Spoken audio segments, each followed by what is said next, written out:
이에 여호와의 영이 입다에게 임하시니 입다가 길르앗과 므낫세를 지나서 길르앗의 미스베에 이르고 길르앗의 미스베에서부터 암몬 자손에게로 나아갈 때에 그가 여호와께 서원하여 이르되 주께서 과연 암몬 자손을 내 손에 넘겨주시면 내가 암몬 자손에게서 평안히 돌아올 때 누구든지 내 집 문에서 나와서 나를 영접하는 그는 여호와께 돌릴 것이니 내가 그를 번제물로 드리겠나이다 하니라. 이에 입다가 암몬 자손에게 이르러 그들과 싸우더니 여호와께서 그들을 그의 손에 넘겨주시매 아로엘에서부터 민닛에 이르기까지 20성읍을 치고 또 아벨크라밈까지 매우 크게 무찌르니 이에 암몬 자손이 이스라엘 자손 앞에 항복하였더라. 입다가 미스바에 있는 자기 집에 이를 때에 보라, 그의 딸이 소고를 잡고 춤추며 나와서 영접하니 이는 그의 무남 동료라. 입다가 이를 보고 자기 옷을 찢으며 이르되 어찌하고 내 딸이여, 너는 나를 참담하게 하는 자요, 너는 나를 괴롭게 하는 자 중에 하나로다. 내가 여호와를 향하여 입을 열었으니 능히 돌이키지 못하리로다. 나의 아버지여, 아버지께서 여호와를 향하여 입을 여셨으니 아버지의 입에서 낸 말씀대로 내게 행하소서. 이는 여호와께서 아버지를 위하여 아버지의 대적 암몬 자손에게 원수를 갚으셨음이니이다. 이 일만 내게 허락하사 나를 2달만 버려두소서. 내가 내 여자친구들과 산에 가서 나의 처녀로 죽음을 인하여 애곡하겠나이다. 가라. 하고 2달을 기한하고 그를 보내니 그가 그 여자친구들과 가서 산 위에서 처녀로 죽음을 인하여 애곡하고 2달 만에 그의 아버지에게로 돌아온지라. 그는 자기가 소원한 대로 딸에게 행하니 딸이 남자를 알지 못하였더라. 이것이 이스라엘의 관습이 되어 이스라엘의 딸들이 해마다 가서 길르앗 사람 입다의 딸을 위하여 나흘씩 애곡하더라.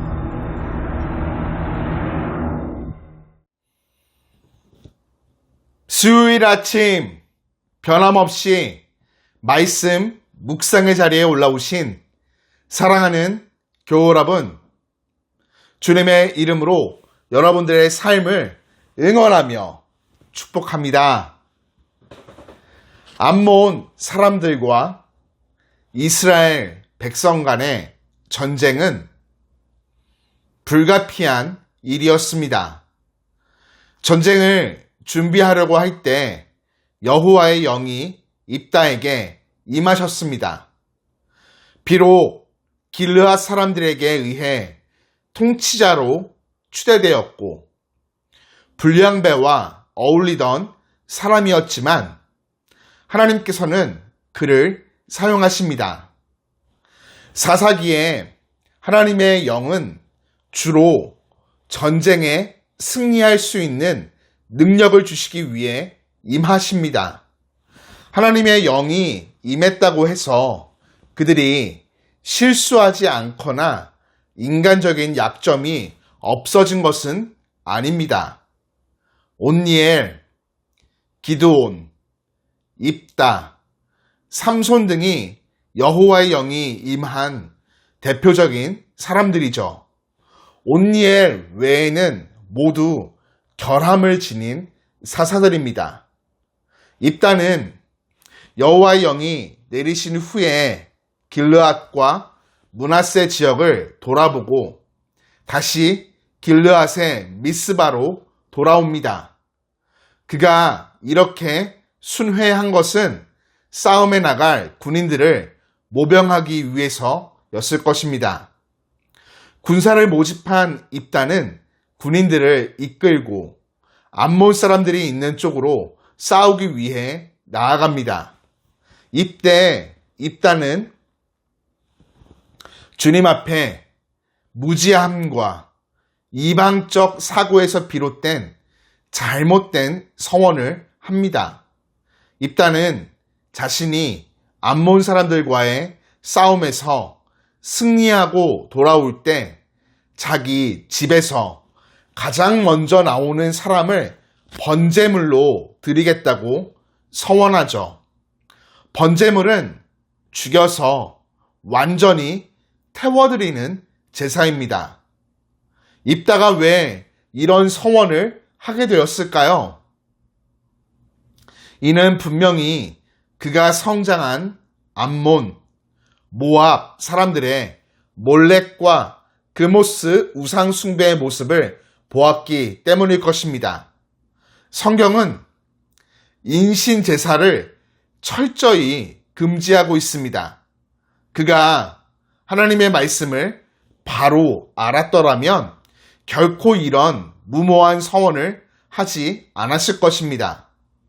이런 불완전한 사사임에도 불구하고 하나님은 입다에게 승리를 안겨주십니다.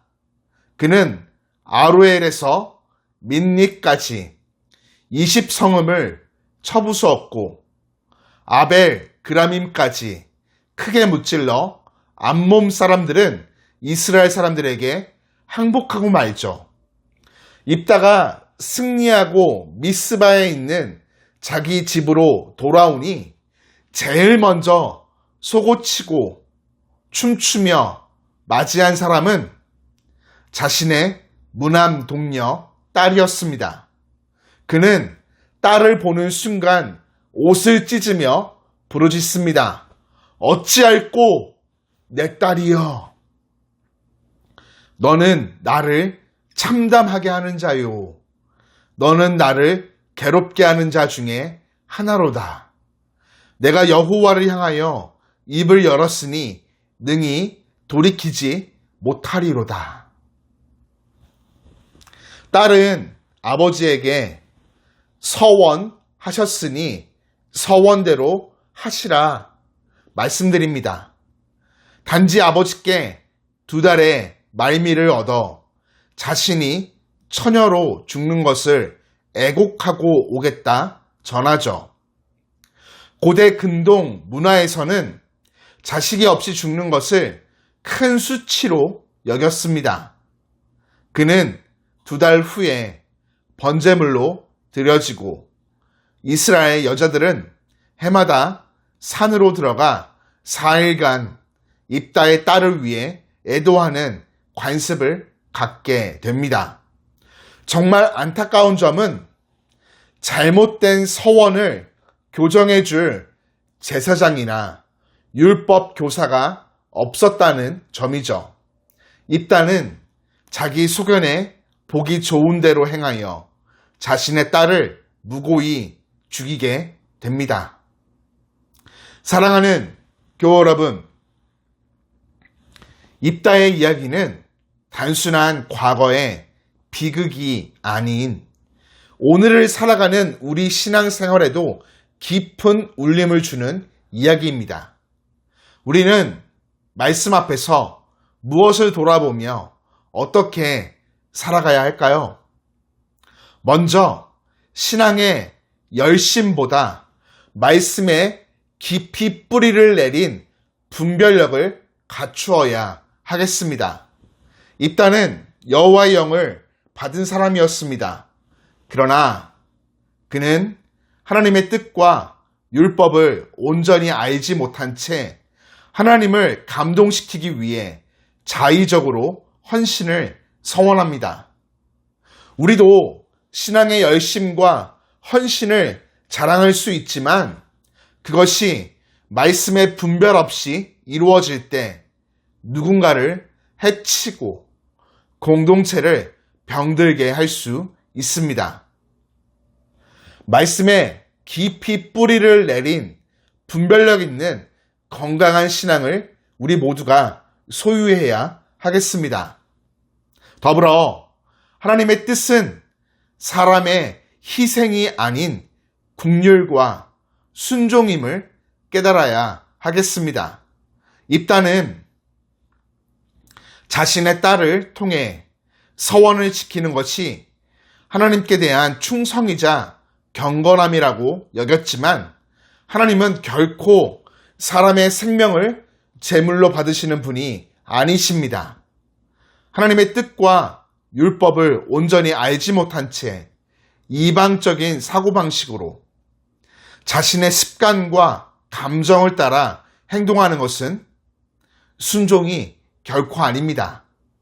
하나님은 율법을 바로 아는 순종, 이웃을 향한 사랑을 기뻐하십니다.